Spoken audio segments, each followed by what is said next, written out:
Hello everyone, आप सभी का बहुत बहुत स्वागत है। साथियों, जैसा कि आप सभी परिचित हैं कि यूपी टीजीटी की परीक्षा आज 3 जून है और 3 जून को सेकंड मीटिंग में हो गई। और यूपी टीजीटी की जो परीक्षा है, ये जो प्रश्न पत्र है, उसे हम सभी सॉल्व करने चल रहे हैं। और जो भी भाई बहन हमारे परीक्षा दिए होंगे वो परिचित होंगे प्रश्नों से, एक एक प्रश्नों से परिचित होंगे। और प्रश्न इजी क्या कहें, इससे ज़्यादा इजी हो ही क्या सकता है ना। इस तरह से प्रश्न बना है टीजीटी का कि ऐसा प्रश्न कभी हुआ ही नहीं, बना ही नहीं था हमारी समझ से। लेकिन कोई नहीं, प्रश्न पत्र है, हम सभी सॉल्व करेंगे, देखेंगे। चक्रपाणी में कौन सा समास है? चक्रपाणी में कौन सा समास है? तो चक्रपाणी में जो है बहुब्रीहि समास है। आगे बढ़ते हैं। अगला प्रश्न है, रामराज बैठे त्रैलोका, हर्षित भय गए सब शोका, किस गुण का उदाहरण है? तो ये प्रसाद गुण का उदाहरण है। अगला देखेंगे, निम्नलिखित में से कौन सी रचना तुलसीदास की नहीं है? तो सुरसारावली नहीं है। अगला प्रश्न है, निम्नलिखित में से शुद्ध वाक्य कौन सा है? तो वह केवल विद्यार्थी है, ये वाक्य सही हो जाएगा, बाकी सब ये शुद्ध है। अनिल एवं अनल शब्दों का सही अर्थ युग्म है। अनिल एवं अनल, है ना, तो वायु और अग्नि हो जाएगा, वायु और अग्नि हो जाएगा, सी वाला हो जाएगा। आगे हम सभी देखेंगे, परंपरागत हिंदी ध्वनि विज्ञान के अनुसार मूल स्वर कौन से हैं? तो मूल स्वर 4 हैं, आ, ई, उ और री। भारतेंदु हरिश्चंद्र को आधुनिक हिंदी साहित्य का जनक किस साहित्य इतिहासकार ने कहा? तो रामचंद्र शुक्ल ने कहा। अगला प्रश्न है, मैथिली शरणगुप्त की कौन सी रचना द्विवेदी युग की प्रतिनिधि कृति है? तो भारत भारती है, ऑप्शन ए सही हो जाएगा। अगला देखेंगे, आषाढ़ का एक दिन को सामान्यतः किस प्रकार का नाटक माना जाता है? तो ये ऐतिहासिक नाटक है। मलिक मोहम्मद जायसी कृत पद्मावत का प्रचलित रचनाकार कौन सा है? रचना काल कौन सा है, रचना वर्ष? तो 1540। 11 नंबर का प्रश्न है, निम्नलिखित में से कौन सा महाकाव्य का लक्षण नहीं है? तो यह मुक्तक शैली में होता है, नहीं है। वर्तनी की दृष्टि से शुद्ध शब्द है, तो आशीर्वाद सी वाला सही है। अगला देखेंगे, आसमान सिर पर उठाना यानी कि बहुत शोर मचाना। गुरु भारी का विलोम निम्नलिखित में से है, तो लघु हो जाएगा। राम की शक्ति पूजा निराला की है, डी वाला हो जाएगा। रचनाकार में सुमेलित युग्म है, तो हिम तरंगणी माखनलाल चतुर्वेदी की हो जाएगा। काली घटा का घमंड घटा, तो ये यमक हो जाएगा। अगले प्रश्न पर चलते हैं, झूठा सच उपन्यास के रचयिता कौन है? तो झूठा सच यशपाल का है। निम्नलिखित में रीतिमुक्त काव्यधारा के कवि कौन है? तो रीतिमुक्त घनानंद है। प्रगतिशील लेखक संघ की स्थापना 1936 में।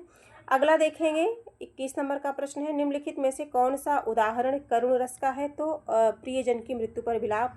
चारुचंद की चंचल किरणें खेल रही थी जल थल में, कौन सा अलंकार है? अनुप्रास। कुरुक्षेत्र काव्य के रचयिता रामधारी सिंह दिनकर। 10 कुमार चरितम किसकी रचना है? दंडी की रचना है। हिंदी का प्रथम मौलिक उपन्यास परीक्षा गुरु। रचना विधा में सुमेलन असंगत है, तो मधुशाला जो है काव्य है, कहानी नहीं है, ये हो जाएगा। अगला देखेंगे, रचना के आधार पर वाक्य के कितने भेद हैं? तो 3 भेद हैं। चंद्रमुख, चंद्र के समान मुख में कौन सा है? कर्मधारय है। निम्नलिखित में 4 स्तंभों में कौन नहीं है? तो रामधारी सिंह दिनकर नहीं है, बाकी ये सभी हैं। अरे यायावर रहेगा याद, यात्रा वृतांत अज्ञेय का है। पठनीय शब्द में अनियर प्रत्यय है। आगे देखेंगे हम सभी, नमस्कार का संधि विच्छेद है, नमः धनकार होगा। देवनागरी लिपि का मूल स्रोत किस लिपि को माना जाता है? ब्राह्मी। त्रिवेणी में किनकी आलोचना है? तो कबीर, जायसी और तुलसी की, यानी कि डी वाला ऑप्शन सही हो जाएगा। कबीर की रचनाओं के संग्रह बीजक को साकी शबद रामायणी 3 भागों में बांटा गया है।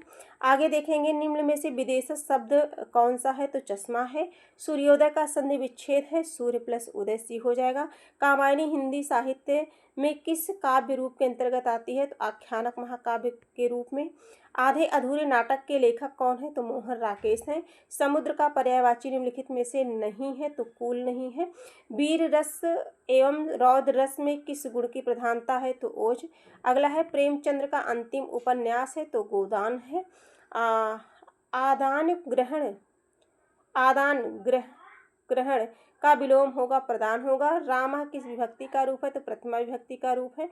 अगला देखेंगे, संस्कृत में द्वंद्व समास का उदाहरण है, तो रामः लक्ष्मणो है ना। आगे देखेंगे हम सभी 46 नंबर का प्रश्न, निम्नलिखित में से कौन सी भारतेंदु की प्रमुख प्रवृत्ति नहीं है? तो भारतेंदु की खड़ी बोली का प्रचलन नहीं है। अगला देखेंगे, शेखर एक जीवनी उपन्यास अज्ञेय का है। कलम का सिपाही जीवनी मुंशी प्रेमचंद्र का है। नई कविता पत्रिका के संपादक जगदीश गुप्त हैं। मैला आंचल फणीश्वरनाथ रेणु का है।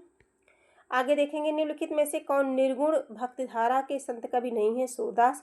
अग्नि का तद्भव आग होगा। शुद्ध शब्द कौन सा है? तो उज्ज्वल होगा, ए वाला ऑप्शन सही हो जाएगा। सोरठा छंद के पहले एवं तीसरे चरण में कितनी मात्राएं होती हैं? सोरठा छंद के पहले और तीसरे चरण में, पहले और तीसरे में 11-11 होती हैं, दूसरे और चौथे में 13-13, यानी कि दोहे का ठीक उल्टा होता है। अगला हम सभी देखेंगे, क्या भूलूं क्या याद करूं किसकी आत्मकथा है? तो बच्चन जी की है, हरिवंश राय बच्चन। राग दरबारी व्यंग उपन्यास है श्रीलाल शुक्ल का। राजपुत्र में कौन सा समास है? षष्ठी। राजा का पुत्र तत्पुरुष समास है। वाक्य है रामः वनम गच्छति, यानी कि वनम में कौन सा है? तो कर्म है, राम वन को जाता है। पुनरुक्ति दोष है, अर्थ दोष है। सूर साहित्य के लेखक हजारी प्रसाद द्विवेदी हैं। रीतिबद्ध काव्यधारा का प्रवर्तक किसे माना जाता है? केशवदास को। रीतिकाल की प्रमुख प्रवृत्ति निम्नलिखित में से कौन सी है? तो श्रृंगार एवं रीति निरूपण है। महावीर प्रसाद द्विवेदी ने सरस्वती पत्रिका का संपादन 1903 से 1920 तक किया। आगे देखेंगे, मृगावती किसकी रचना है? तो कुतुबन की रचना है। हरिपद कोमल कमल से में कौन सा अलंकार है? उपमा है। जिसमें उपमेय का निषेध करके उपमान का आरोप किया जाता है उसे अपहृत अलंकार कहते हैं।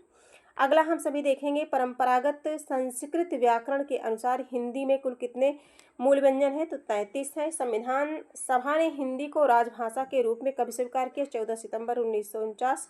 राम ने रावण को बाण से मारा, बाण से में कर्ण कारक है ना, जिसके द्वारा किया जाए।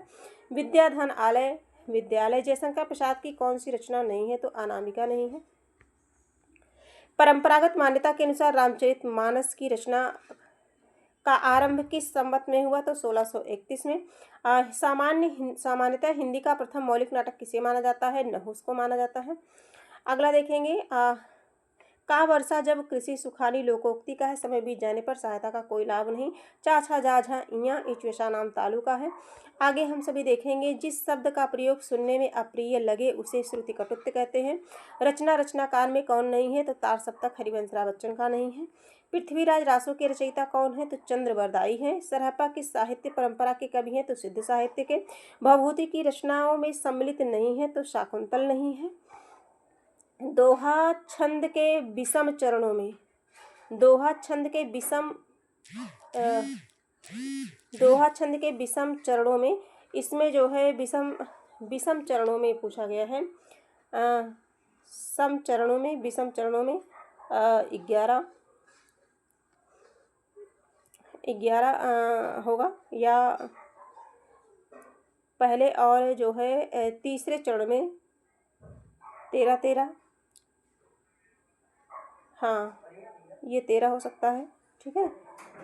अगला देखेंगे हम सभी, उसने कहा था चंद्र शर्मा गुलेरी का है। देवनागरी लिपि की त्रुटियों के सुधार हेतु प्रयास किए जाने तो कौन है? महावीर प्रसाद द्विवेदी। इनमें से स्त्रीलिंग है, मिठाई स्त्रीलिंग का शब्द है। दर्शन सदा जो है बहुवचन में है। पद परिचय में सामान्यतः किन तत्वों का उल्लेख किया जाता है? तो लिंग, वचन, कारक एवं पद संबंध। आगे देखेंगे, सच्चरित में संधि है, सच्चरित में व्यंजन संधि है। निम्नलिखित में से हिंदी साहित्य के आदिकाल की प्रमुख प्रवृत्ति कौन सी है? तो वीर गाथा एवं चरित काव्य। तितली उपन्यास किसका है? तो ये जयशंकर प्रसाद का है। कंकाल तितली रावती। गेहूं और गुलाब संस्मरण संग्रह के रचयिता रामवृक्ष बेनीपुरी हैं। मुख मानव चंद्रमा है। जन जानो मन मानो जहाँ आता है उत्प्रेक्षा अलंकार होता है। मानक रूप से स्वीकृत बिहारी सत्सई में कुल कितने दोहे संकलित हैं? तो 713। अगला क्वेश्चन है, निम्नलिखित में से कौन सा शब्द तद्भव है? तो आंख इसमें से तद्भव है। रामचंद्र शुक्ल के निबंध श्रद्धा भक्ति के अनुसार श्रद्धा का संबंध किससे? सद्गुणों के प्रति आदर भाव से है। पूस की रात कहानी प्रेमचंद्र की है। आगे देखेंगे, राम विद्यालय जाता है तो रामः विद्यालयम गच्छति हो जाएगा। देवनागरी लिपि की विशेषता नहीं है, तो यह दाएं से बाएं लिखी जाती है या नहीं है। अगला प्रश्न है, अशोक के फूल निबंध संग्रह के रचयिता कौन है? तो हजारी प्रसाद द्विवेदी हैं, डी वाला सही हो जाएगा। अगले प्रश्न की चर्चा करें। सूरसागर की काव्य रचना मुख्यतः किस शैली में की गई है? तो भागवत आधारित पद शैली में। रस के प्रमुख अवयव कितने हैं? तो 4 हैं। सात्विक अनुभवों की संख्या 8 है। अगले प्रश्न पर चलते हैं। प्रश्न संख्या देखिए, प्रश्न बहुत ईजी है, इसीलिए बहुत ज़्यादा एक्सप्लेन करने की ज़रूरत नहीं है, सभी परिचित हैं इससे। वीर रस का स्थायी भाव क्या है? तो उत्साह है। राजा निर्वंशिया कहानी के लेखक कमलेश्वर हैं। इंदुमती का प्रकाशन 1900 ईस्वी में। आगे हम सभी देखेंगे जो है अवधि एवं अवधि। तो अवधि का मतलब होता है समय और अवधि का मतलब होता है बोली।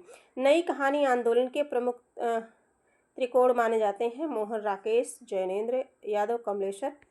अगला देखेंगे त्यागपत्र जैनेन्द्र का उपन्यास है, ये वाला सही हो जाएगा। चिंतामणि निबंध संग्रह के लेखक कौन है? रामचंद्र शुक्ल हैं। अष्टछाप के कवियों का संगठन किसने किया? तो विट्ठलनाथ ने। नागार्जुन की कौन सी रचना है? तो बलचन्मा है। अगला प्रश्न है कालिदास की रचना नहीं है तो किरातार्जुनीयम नहीं है। शिशुपाल वध महाकाव्य के रचयिता माघ हैं। तद्धन टीका, तट टीका हो जाएगा, यानी कि ये वाला सही हो जाएगा। जो कुछ भी ना जानता हो के लिए अगर एक शब्द का प्रयोग किया जाए वो हो जाएगा अज्ञे। जॉर्ज ग्रियर्सन के अनुसार हिंदी की प्रमुख उपभाषाओं की संख्या 2 है। पूर्वी हिंदी, पश्चिमी हिंदी। मंदाक्रांता छंद वर्णिक छंद है। अंधेर नगरी नाटक के रचयिता कौन है? तो भारतेंदु हरिश्चंद्र है। सॉरी।